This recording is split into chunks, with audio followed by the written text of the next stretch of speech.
Welcome to The Explainer. Today, we're going to cut through all the noise surrounding AI.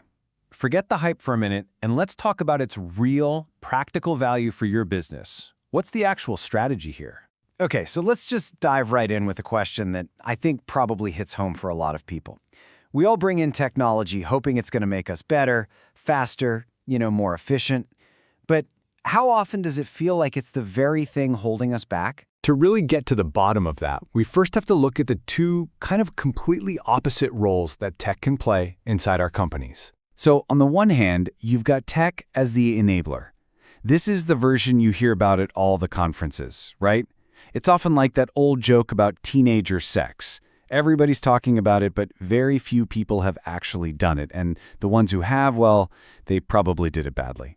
It's the big, shiny promise of a better, faster world. But then there's the other side of the coin, the reality for so many businesses, especially the big ones. For them, technology is the ultimate restriction. The day-to-day isn't about speed. It's about asking for one tiny change and getting hit with a 6-month timeline. Technology becomes the bottleneck. And this experience, it leaves scars. A lot of leaders are walking around with these, technological scars. This quote just says it all, doesn't it? So many of us have been burned by something like Silverlight back in the day that promised everything and then just vanished. It makes you deeply skeptical of the next big thing. All that skepticism really forces us to ask a much bigger question. If we've been burned so many times, what should the real goal of our technology actually be? What are we even trying to do here? The legendary CEO of GE, Jack Welch, he put it so bluntly. The world outside our office walls is just moving at a dizzying speed. And if our ability to change on the inside can't keep up, well, we're not just falling behind. It's an existential threat. And this right here is the whole point. The true purpose of any technology isn't just to add a new button or launch a new app. It's to make your entire organization more adaptable. It's about making it cheaper, faster, and way less risky to change and evolve over time.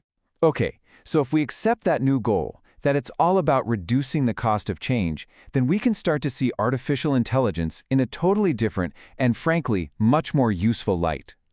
So forget about disruption for a second. The real, honest-to-goodness superpower of AI right now isn't some crazy new business model that's going to flip the world upside down. No, it's way more practical than that. It's about taking the work your people are already doing every single day and just making it cheaper, easier, and safer to get done. And listen, this isn't some far-off prediction. Over at Microsoft, CEO Satya Nadella has said that 30% of the work is already being done by AI. Today, right now. I mean, just let that number sink in. 30%. A 30% jump in productivity or a 30% cut in costs? That's not a small improvement. That is a massive, massive competitive advantage. Let me give you a real-world example. There's this consulting firm, right? They had these brilliant experts who were honestly terrible at writing. So they built a simple AI assistant. The consultant just dumps in a raw idea, the AI drafts a whole article, gives it a quality score, and if it's not quite there, it asks 3 smart questions to make the next draft better. Just like that, a super painful task becomes a simple, low-cost conversation. So how do we find more of those opportunities? Well, there's actually a pretty simple framework. We can map out where AI can have the biggest impact by breaking down all knowledge work into 4 basic steps. So think about it. Pretty much any task that uses your brain follows this pattern. We can call it code. You collect information, then you organize it, then you discover an insight, you think about it, and finally you express the result, whether that's lines of code, a sales report, whatever. Now this is where it gets really interesting. In the past, computers were good at the first and last step, collecting data and spitting out a simple result. But that messy middle part, the organizing and the thinking, that was a human bottleneck. AI is a complete game changer because it's starting to automate those really complex middle steps. It's not just doing things faster, it's augmenting our ability to think. So what does all this mean for us, for our careers? Well, in any market, your value really comes down to 2 things: utility Is the thing you do actually useful? And rarity. Are you one of just a few people who can do it well? Now, AI doesn't really change the utility part. Useful is still useful. But what it does is it fundamentally attacks rarity.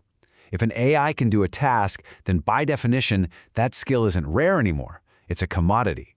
And that forces all of us to think really hard about where our unique, truly rare value comes from. And that leads us to a really profound question. If AI is going to handle more and more of the technical, commoditized work, what is our new job?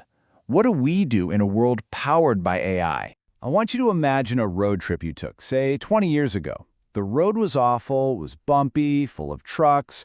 It took 8 hours. It was just a traumatic experience. That memory, that feeling, becomes your mental map of that journey. Okay, but now imagine that in those 20 years, they've completely rebuilt the road. It's a beautiful 4-lane highway, the views are amazing, and the whole trip only takes 4 hours. The reality has totally changed.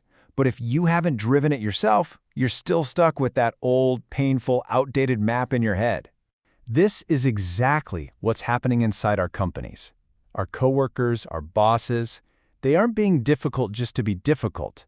They're operating with outdated mental maps of technology, maps that were drawn from those old traumas, like Silverlight. And you can't just tell them the road is better now. It doesn't work.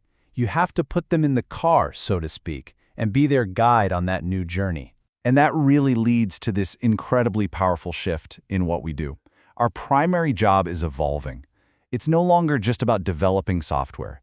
It's about developing people, helping them update their maps, helping them see and believe and navigate all the new possibilities that AI is creating. And that, really, is the challenge for all of us. The most important question isn't just, what tool will I build, or what process will I automate? It's, whose mind can I change? What outdated map, held by a colleague, a boss, a client, are you going to help update first?